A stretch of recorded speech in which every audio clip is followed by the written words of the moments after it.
Audio Jungle.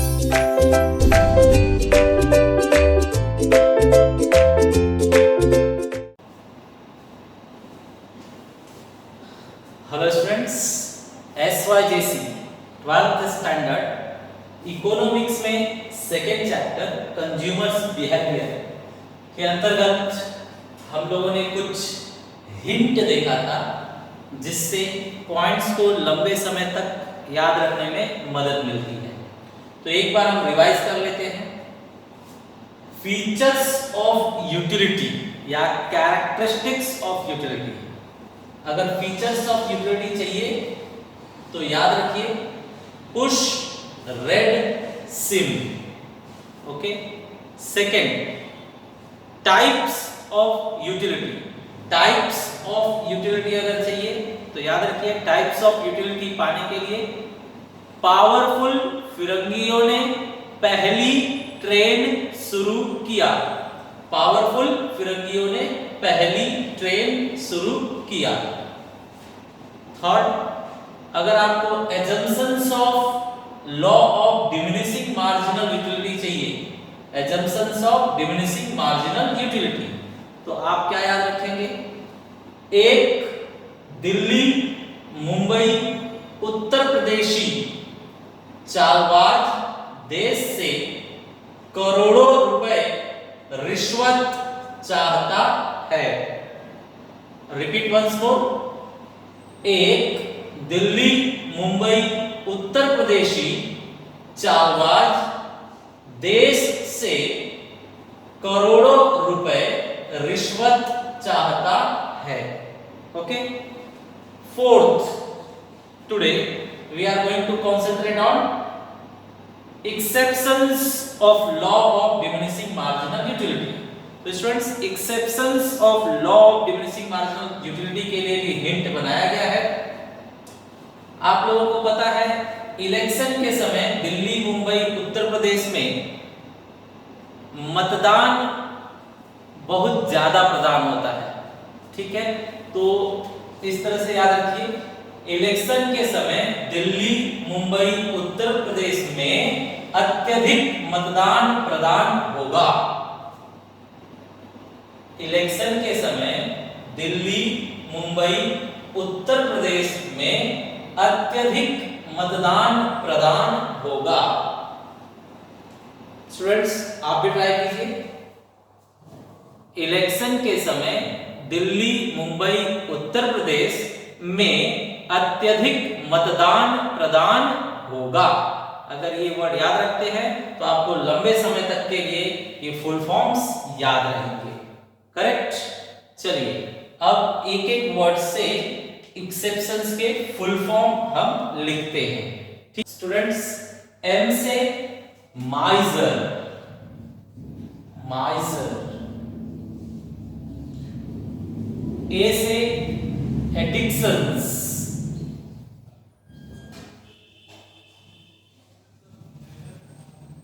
M से money, money. P से power,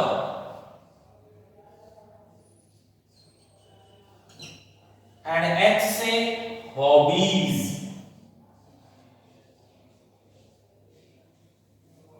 okay. Now इसके बाद हम टेक्स्ट बुक से ये सारे एक्सेप्शंस को डिटेल में देखेंगे।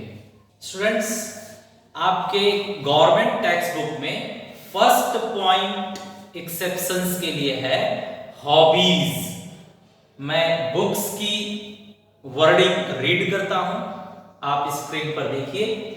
Hobbies in certain hobbies like collection of various stamps and coins, rare paintings, music, reading, etc. The law does not hold true because every additional increase in the stock gives more pleasure. This increases marginal utility. However, the violates assumption of homogeneity and continuity. तो students, आपके book में लिखा हुआ है कि कुछ लोगों को हॉबीज होती हैं स्टैम्प पेपर्स और कॉइन्स कलेक्शन करने का। कुछ लोगों को रीडिंग की हॉबी है, कुछ लोगों को म्यूजिक की हॉबी है। तो ये लोग मान लीजिए हम लेते हैं कॉइन्स के बारे में। जब कॉइन्स अगर मान लीजिए बहुत पुराने जमाने का सिकंदर के समय का सिक्का आपको मिला, इसके बाद में आपको मुगल साम्राज्य के समय का सिक्का मिला, फिर अंग्रेजों के जमाने का सिक्का मिला, तो ये जब सिक्के आपको आगे आगे मिलते जाते हैं और आपकी हॉबी है कि आप पुराने कॉइन्स को कलेक्ट करते हो, तो आपको बहुत खुशी होती है। एक सिक्का था पहले आपके पास सिकंदर के जमाने का, लेकिन उसके बाद मुगल साम्राज्य का एक सिक्का आपको मिला जो और किसी के पास नहीं है, तो आप दूसरा वाला जब सिक्का पाते हो तो और खुश हो जाते हो, अरे वाह अब मेरे पास दो हो गए जो किसी के पास नहीं है। और तीसरा जब आपको मिलता है अंग्रेजों के जमाने का सिक्का जो अब किसी के पास नहीं है, तो आप और खुश हो जाते हो। तो अगला कलेक्शन अगला कलेक्शन अगला कलेक्शन आप जब जमा करते जाते हो तो वो आपको बहुत ज्यादा पहले की अपेक्षा ज्यादा मजा देता है। ओके स्टूडेंट्स, तो यहाँ पर तो लॉ है कि अगला यूनिट हमें कम मजा देना चाहिए, लेकिन यहाँ पर अगला यूनिट हमें ज्यादा मजा दे रहा है। जब ज्यादा कलेक्शन हो जाता है तो काफी दोस्तों मित्रों को बुलाकर हम दिखाते हैं कि देखो पुराने सिक्कों का इतना हमारे पास कलेक्शन हो गया है। और कभी कभी तो खबर प्रेस वालों को भी पहुंच जाती है, ज्यादा सिक्के जमा हो गए तो वो भी आ जाएंगे, उनको भी बुला लिया जाएगा। दैट मीन्स आपका हर एक अगला कलेक्शन आपको बहुत ज्यादा मजा दे रहा है। इसी तरह से किसी को रीडिंग का शौक है, तो रीडिंग जो बुक्स हैं वो जो बहुत ही प्रसिद्ध बुक्स हैं, नायाब बुक्स हैं, उनका कलेक्शन करता है। तो एक बुक उसने कहीं से प्राप्त कर लिया, कलेक्ट करके रख लिया, फिर उसे कहीं से दूसरा बुक मिला, उसे कलेक्ट करके रख लिया, फिर कोई प्राचीन बुक तीसरी मिली तो उसे जमा कर लिया, और जब अगला बुक का कलेक्शन उसका बढ़ते जाता है तो अगला बुक का कलेक्शन उसे और ज्यादा यूटिलिटी देता है, और ज्यादा मजा देता है। तो यहाँ पर लॉ क्या था कि कम मजा देना चाहिए, लेकिन यहाँ पर अगला यूनिट ज्यादा मजा दे रहा है, तो इसे हम लोग क्या कहेंगे, एक्सेप्शन। इस पर लॉ काम नहीं कर रहा है। जिन एग्जांपल्स पर लॉ काम नहीं करता उसे हम एक्सेप्शंस कहते हैं। लॉ क्या है स्टूडेंट्स, अगला यूनिट कम मजा देना चाहिए। मार्शल का ये लॉ है, लेकिन यहाँ पर तो अगला यूनिट ज्यादा मजा दे रहा है। इसी तरह से स्टूडेंट म्यूजिक, कुछ लोग अपने प्लेलिस्ट में म्यूजिक का कलेक्शन रखते हैं। तो म्यूजिक बहुत ही पुराने टाइम का या उनके लिए बहुत ही फेवरेट सॉन्ग है उनका, तो वो कलेक्ट करते जाते हैं। तो जब कलेक्ट करते जाते हैं तो अगला कलेक्शन उनको ज्यादा मजा और मजा देता है। आप लोग भी देख लीजिए, आप लोग इतने गाने सुन चुके हैं, लेकिन फिर कोई नया गाना आता है तो उसे और ज्यादा इंटरेस्ट से सुनते हैं, दिन भर उसे दोहरा कर सुनते हैं, डबल ट्रिपल सुनते हैं। क्यों? क्योंकि आपको अगला म्यूजिक और ज्यादा मजा दे रहा है। तो यहाँ पर हॉबीज के लिए लॉ काम नहीं कर रहा है। क्या क्या एग्जांपल बताया गया आपको, कॉइन्स, अगला कॉइन ज्यादा मजा दे रहा है। रीडिंग बुक्स, अगला बुक ज्यादा मजा दे रहा है। म्यूजिक कलेक्शन करने वालों को लिए अगली म्यूजिक उनको ज्यादा मजा दे रही है। तो यहाँ पर लॉ काम नहीं कर रहा है, और जिस पर लॉ काम नहीं करेगा उसे हम लोग क्या कहेंगे, एक्सेप्शंस। तो हॉबीज को एक्सेप्शन में रखा गया है। अब स्टूडेंट एक बात यहाँ ध्यान दीजिए, मार्शल ने कहा डिमिनिशिंग मार्जिनल यूटिलिटी का जो लॉ है वो यूनिवर्सल है। यूनिवर्सल है मतलब हर जगह पर सत्य होगा, और इसका कोई रियल एक्सेप्शन नहीं है। रियल एक्सेप्शन मतलब वास्तविक अपवाद, एक्सेप्शन मतलब होता है अपवाद, तो कोई वास्तविक एक्सेप्शन नहीं है। तो यहाँ पर एक्सेप्शंस का लिस्ट क्यों रखा गया है, तो मैं आपको बता दूं। मार्शल ने कहा कि जो मैंने लॉ बनाया है वो बहुत मजबूत है, वो सब जगह सत्य है, कहीं गलत साबित नहीं हो सकता, लेकिन जब तक एक्सेप्शंस बताकर एक्सेप्शंस की कमजोरी नहीं बताएंगे तब तक ये लॉ की मजबूती नहीं समझ में आएगी। जैसे स्टूडेंट्स आप जानते हैं, चप्पल आप लेने जाते हो,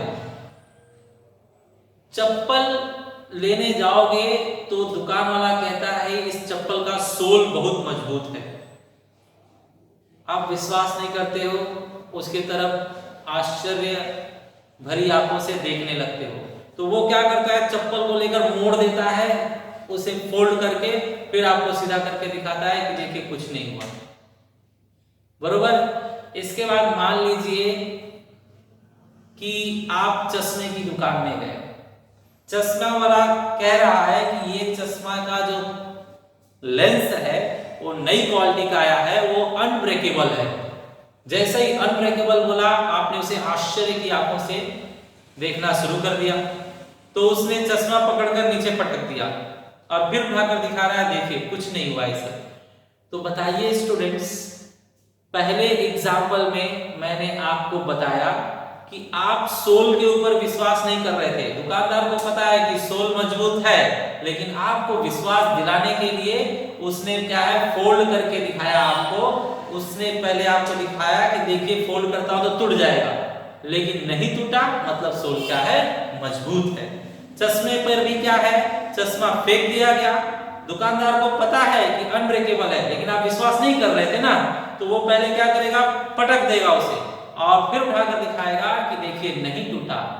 तब आप उसके सामान पर मजबूती से विश्वास करोगे, हाँ भाई इनके वचन क्या थे, सत्य थे, सचमुच सत्य थे। तो इसी तरह से मार्शल का लॉ बिल्कुल 100% यूनिवर्सल है, रियल है, हर जगह अप्लाई होगा, सत्य होगा, लेकिन आप इसकी मजबूती को समझ नहीं पाएंगे। इसलिए इसकी मजबूती को समझाने के लिए कुछ एक्सेप्शंस लिए गए हैं, और आप ध्यान रखिए ये सारे के सारे एक्सेप्शंस क्या हैं, माइथ हैं, अनरियलिस्टिक हैं, बरोबर है। आप आगे सेंटेंस पढ़िए बुक का। बुक में लिखा था The law does not hold true because every additional increase in the stock gives more pleasure। अगला यूनिट हॉबी रखने वाले को क्या कर रहा है, ज्यादा मजा दे रहा है, तो ये तो लॉ टूट रहा है। This increases marginal utility। marginal utility मतलब अगली यूटिलिटी तो बढ़कर और मिल रही है, और ज्यादा, अगला यूनिट और ज्यादा मजा दे रहा है, तो लॉ के उल्टा है ये, बरोबर। अब यहाँ पर मार्शल ने कहा however, लेकिन ध्यान से सुनिए, this violates the assumption of homogeneity and continuity। मैंने पहले ही assumptions में कहा था, मार्शल के शब्द हैं कि मैंने पहले ही assumption में कहा था कि आप जो भी यूनिट कंज्यूम कर रहे हैं, यूज कर रहे हैं, वो होमोजीनियस होना चाहिए, मतलब same in size, colour, flavour, design, brand etcetera, बरोबर है। तो लॉ तभी सही होगा जब आप होमोजीनियस कमोडिटी लोगे। लेकिन जब हॉबी आप रख रहे थे कॉइन्स कलेक्ट करने का, तो आप एक सिकंदर के जमाने का ले रहे हैं और एक मुगल साम्राज्य का और एक ब्रिटिश साम्राज्य का, तो ये सब के सब अलग अलग टाइप के सिक्के हैं, होमोजीनियस नहीं है। अगर मान लीजिए कि आपके पास मुगल साम्राज्य का सिक्का है, फिर से एक मुगल साम्राज्य का ही सेम टू सेम सिक्का मिला, तब वो आपको मजा नहीं देगा, आप बोलोगे ये वाला तो मेरे पास पहले से ही है, ये नहीं चाहिए, करेक्ट है। तो क्यों बोला नहीं चाहिए, क्योंकि वहां पर मार्जिनल यूटिलिटी आपकी क्या हो गई, कम हो गई। तो मार्शल ने यही कहा है कि आप सिक्का चेंज कर करके जमा कर रहे हो, इसलिए मार्जिनल यूटिलिटी बढ़ रही है और लॉ गलत लग रहा है। लेकिन पहले ही कहा गया है होमोजेनिटी रखना है, मतलब हर बार सेम सिक्का अगर जमा करोगे तो आपकी मार्जिनल यूटिलिटी डेफिनेटली क्या होगी, अगले से कम हो जाएगी। रीडिंग में भी आपको बताया गया कि रीडिंग के टाइम बुक जो है हम अलग अलग लोगों के बायोग्राफी पर जो भी बुक्स लिखे हुए हैं वो हम जमा कर रहे हैं। एक ही बुक की 2 कॉपी हम रखना पसंद नहीं करते, एक ही बुक की 3 कॉपीज रखना हम पसंद नहीं करते, सारी कॉपीज हम लोग क्या है सिंगल सिंगल रखना चाहते हैं। तो अगर सेम मिलेगा तो फिर आपकी मार्जिनल यूटिलिटी क्या हो जाएगी, कम हो जाएगी। तो मार्शल ने कहा है कि मेरा लॉ होमोजेनिटी पे चलता है। अगर आप होमोजेनियस बुक कलेक्ट कर रहे हैं तो डेफिनेटली अगली बुक आपको क्या देगी, मार्जिनलिटी कम देगी। और आपको एग्जांपल दिया गया था म्यूजिक। म्यूजिक के अंदर भी लोग म्यूजिक कलेक्शन में क्या है, नेक्स्ट नेक्स्ट नेक्स्ट जो सॉन्ग सुनते हैं या कलेक्ट करते हैं वो न्यू सॉन्ग होता है, पुराना नहीं होता, न्यू होता है। उसमें म्यूजिक नया होता है, कलाकार नए होते हैं, बोल नए होते हैं। ठीक है, तो अगर जरा भी चेंज वाला सॉन्ग सुनोगे तो ही आपको मजा देगा अगला सॉन्ग। अगर पुराना ही सॉन्ग आप बार बार सुनते जाओ, रिपीट करते जाओ, तो फिर वो एक टाइम आएगा कि आप उस गाने से बोर हो जाओगे और उसे छोड़ दोगे। करेक्ट है। तो मार्शल ने कहा कि मेरा लॉ सही होने के लिए अगर आप म्यूजिक के हॉबी रखते हो तो एक ही सॉन्ग बार बार सुनो, तो आपको पहली बार बहुत ज्यादा मजा आएगा, फिर कुछ समय के बाद मजा कम हो जाएगा, फिर कुछ समय के बाद और मजा कम हो जाएगा, फिर और कम हो जाएगा। तो होमोजेनिटी लॉ को अगर आप दिमाग में रखोगे तो ही ये डिमिनिशिंग मार्जिनलिटी का लॉ क्या होगा, सही होगा। Correct students. तो फाइनली आपको बता दिया जाए, मार्शल ने कहा हॉबीज के समय होमोजेनिटी का ध्यान रखना जरूरी है, तो ही मेरा लॉ सही होगा। लेकिन आप होमोजेनिटी का कॉन्सेप्ट दिमाग में नहीं रखते, इसलिए हॉबीज आपको एक्सेप्शन लगता है, जबकि एक्सेप्शन ये रियल नहीं है। स्टूडेंट्स, नेक्स्ट एक्सेप्शन आपके टेक्स्ट बुक में miser, second exception miser read किया जाए। In the case of a miser, every additional rupee gives him more and more satisfaction. Marginal utility of money tends to increase with an increase in his stock of money. However, this situation ignores the assumption of rationality. तो student, माइजर मतलब कंजूस। Martial ने कहा कि मेरा law अगर कंजूस पर चेक करोगे तो आपको रॉन्ग फील होगा। कैसे? माइजर जो है कमाते हैं लेकिन पैसे खर्च नहीं करते हैं। बीवी कितने भी झगड़े करके पैसे मांगे नहीं देंगे।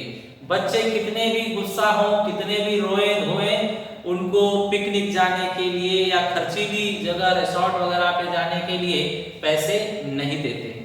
खुद भी फटा हुआ चप्पल, फटा हुआ कपड़ा पहनेंगे लेकिन पैसे खर्च नहीं करेंगे।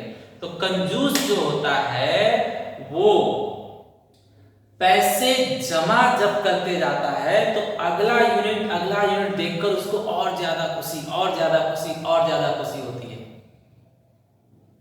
तो उसको अगला पैसा और ज्यादा मजा दे रहा है। लेकिन मार्शल तो कहते हैं अगला पैसा कम मजा देना चाहिए। किसी भी चीज का, किसी भी कमोडिटी का अगला यूनिट, नेक्स्ट यूनिट क्या है, कम मजा देना चाहिए, ये लॉ है। लेकिन कंजूस जैसे जैसे और ज्यादा पैसा जमा करते जाता है उसे अगला यूनिट और ज्यादा यूटिलिटी देता है। तो यहां पर तो लॉ रॉन्ग हो रहा है। तो मार्शल ने कहा कि आप ध्यान से देखिए, माइजर जो है वो रैशनल इंसान नहीं है। उसे भूख लगी है, सामने स्वादिष्ट वस्तु पकवान दिखाई दे रहे हैं, लेकिन वो पैसे बचाने के चक्कर में नहीं खाएगा। वाइफ से झगड़ा सह लेगा, बच्चे की गाली सुन लेगा, लेकिन वो खर्च नहीं करेगा। तो कमाया किस लिए? कोई अपना कमाया हुआ पैसा ऊपर लेकर जाता है क्या? नहीं। जो कमाया है वो जरूरी चीजों पर खर्च करो। लेकिन माइजर कंजूस ऐसा नहीं करता, इसलिए उसे हम रैशनल इंसान नहीं कहेंगे। रैशनल इंसान मतलब नॉर्मल दिमाग वाला इंसान।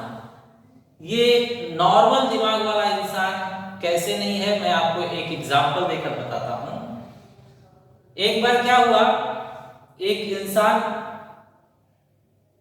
दौड़ते दौड़ते घर में आया और पूरा पसीने से लथपथ था। वाइफ ने पूछा कि क्या हुआ, इतने आप लथपथ क्यों हैं, पसीने से भीगे हुए क्यों हैं? तो उसने कहा, अरे भाग्यवान, मैंने आज 5 रुपए बचाए हैं। तो कंजूस की वाइफ ने पूछा, कैसे? तो उसने कहा, आज मैं बस में चढ़ा नहीं, बस के पीछे पीछे दौड़ कर आया और 5 रुपए मैंने किराए के बचा लिए। वाइफ घर में गई, अंदर से झाड़ू लेकर आई और झाड़ू से उसे मारने लगी। कंजूस ने पूछा, अरे भाग्यवान, क्यों मार रही हो? तो वाइफ ने कहा, मूर्ख, बस की जगह अगर रिक्शे के पीछे दौड़कर आया होता तो 15 रुपए बचते ना। अब बताइए, कंजूस तो मूर्ख है ही, उसके साथ रहने वाले उसकी वाइफ भी मूर्खता की बात कर रही है। तो कंजूस जो है रैशनल इंसान के अंतर्गत, सामान्य विचार वाले इंसान के अंतर्गत नहीं आता। तो मार्शल ने कहा, आप माइजर के ऊपर मेरा लॉ चेक करोगे तो आपको लॉ गलत लगेगा। करेक्ट? तो ये लॉ गलत क्यों लग रहा है? क्योंकि आपने रैशनल इंसान नहीं लिया। मैंने पहले ही एजम्पशन में कहा था कि रैशनैलिटी रखना है तो ही मेरा लॉ सही होगा। रैशनल इंसान पर मेरा लॉ चेक करना है तो ही मेरा लॉ सही होगा। लेकिन आपने इर्रेशनल इंसान पर लॉ चेक किया, इसलिए ये गलत आपको लग रहा है। Correct students? तो माइजर भी एक्सेप्शंस तो है, लेकिन रियल एक्सेप्शन नहीं माना जाएगा। इस लॉ का कोई रियल एक्सेप्शन है ही नहीं। स्टूडेंट्स, थर्ड एक्सेप्शन आपके टेक्स्ट बुक में एडिक्शंस रीड किया जाए। It is observed in case of a drunkard that the level of intoxication increases with every additional unit of liquor consumed. So marginal utility received by drunkard may increase. Actually, it is only an illusion. This condition is similar to almost all addictions. However, this violates the assumption of rationality. तो students, martial ने पहले ही कहा कि मेरा law rational इंसान पर आप check कीजिए तो ही ये ट्रू होगा। लेकिन आप फिर से एक एडिक्ट मतलब शराबी ड्रंकर्ड पर अगर आप चेक करो तो ये लॉ गलत होगा, गलत साबित होगा। कैसे?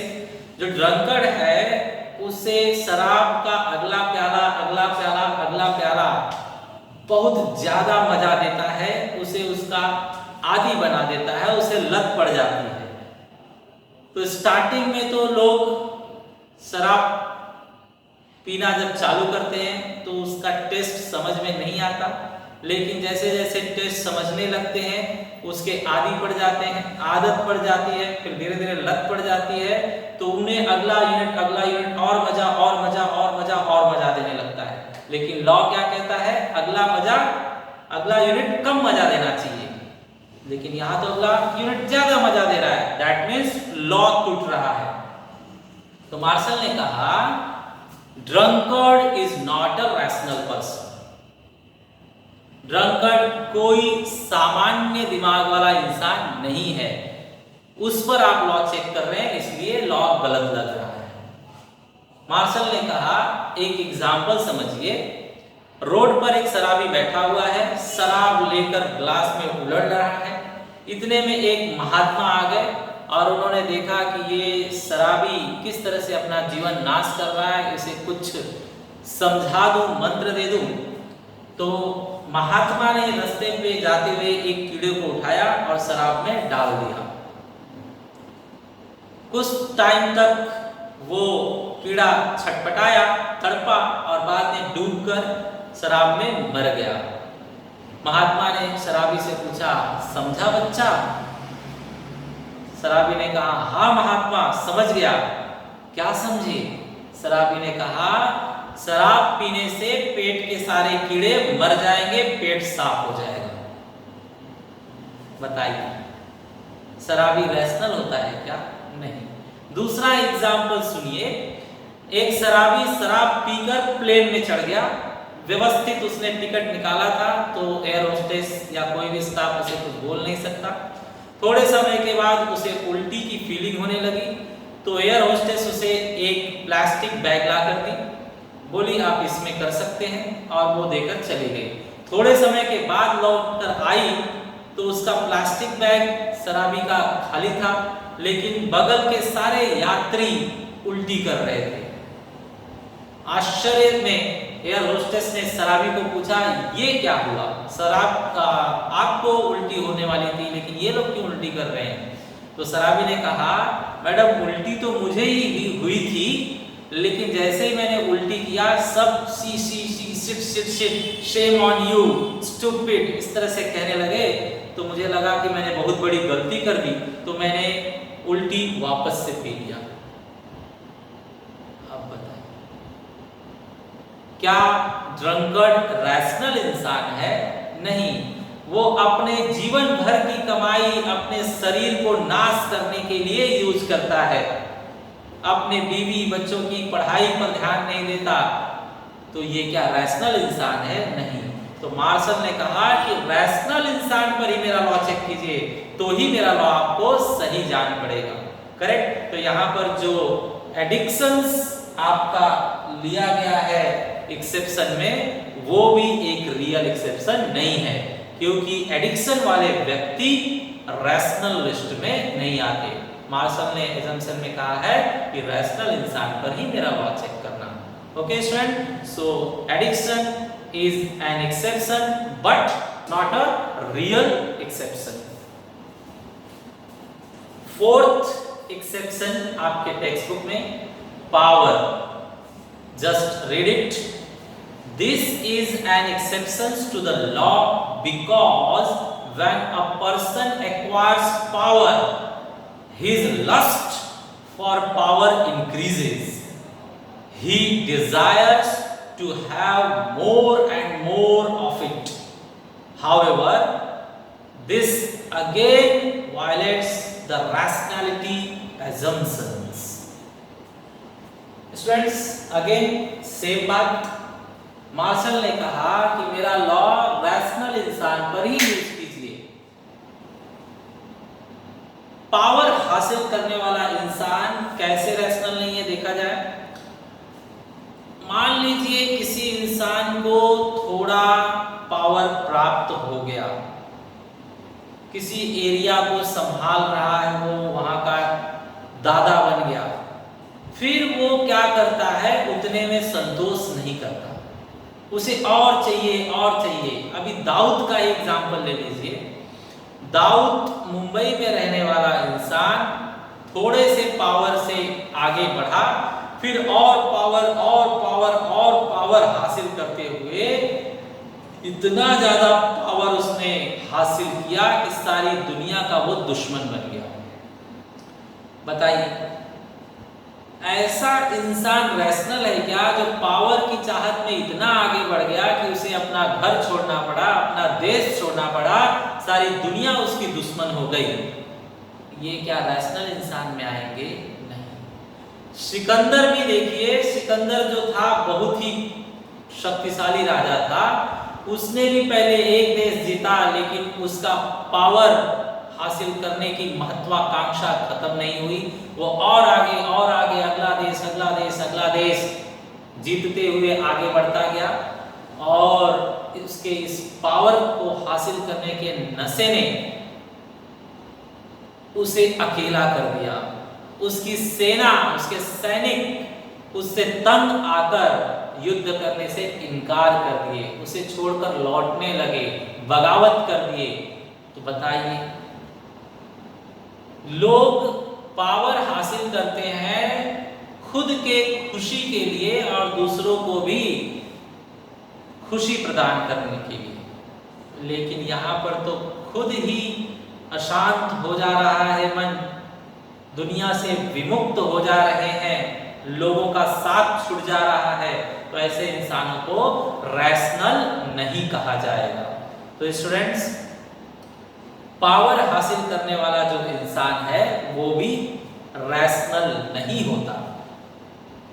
उसकी पावर हासिल करने की जो महत्वाकांक्षा है वो असीमित होती है, वो कभी संतुष्ट नहीं होने वाला है। इसलिए मार्शल ने कहा कि पावर एक्सेप्शन लग रहा है, लेकिन ये भी रियल एक्सेप्शन नहीं माना जाएगा, क्योंकि आप फिर से इर्रेशनल इंसान पर लॉ चेक कर रहे हो। इर्रेशनल नहीं, रैशनल इंसान पर चेक कीजिए तो लॉ क्या होगा, सही होगा। Correct students? तो again power is not a real exception. Students, last exception आपके टेक्स्ट बुक में, exception number 5, money. It is said that the marginal utility of money never becomes zero. It increases when the stock of money increases. This is because money is a medium of exchange which is used to satisfy various wants. However, according to some economists, this law is applicable to money too. For example, marginal utility of money is more to a poor person than to a rich person. तो students, यहाँ पर money exception में रखा गया है।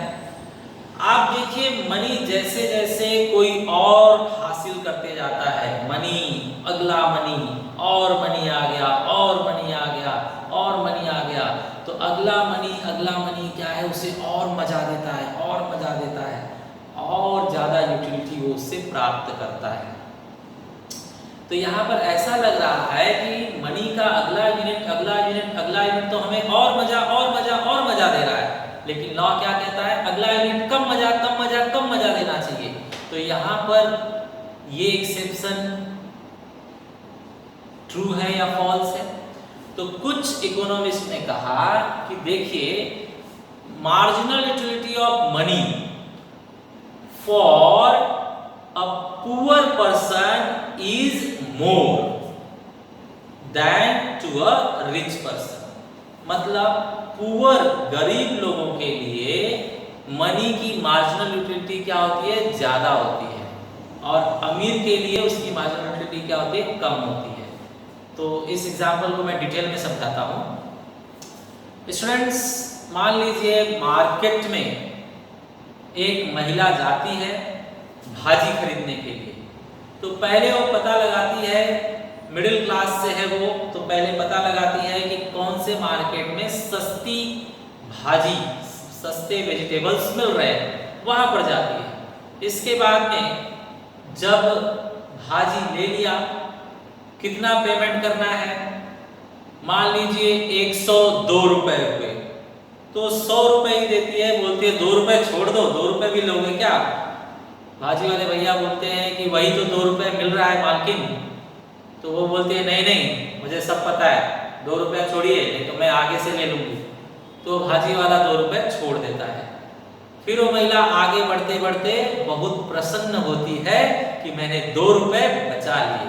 मतलब 2 रुपए उसे बहुत ज्यादा मजा दे रहा है। ठीक है, अब कुछ सालों बाद वो महिला बहुत ही रिच हो गई, अमीर हो गई। अब वो होटल में जाती है जब खाने के लिए, और होटल से बाहर निकलती है तो वो 50 रुपए का नोट टिप में छोड़कर आ जाती है। अब देखिए स्टूडेंट्स, 50 रुपए का नोट ऐसे ही बिना मतलब टिप में उसने दे दिया। क्यों दे दिया?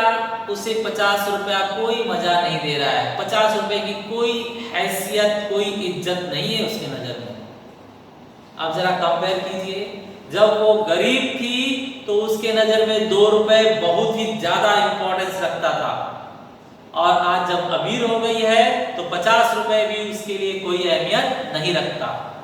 तो यहाँ पर हम देख रहे हैं कि जैसे जैसे हम अमीर होते जाते हैं, अगला पैसा मिलते जाता है, तो हमारा वो जो पैसे का हैसियत है वो कम होते जाता है।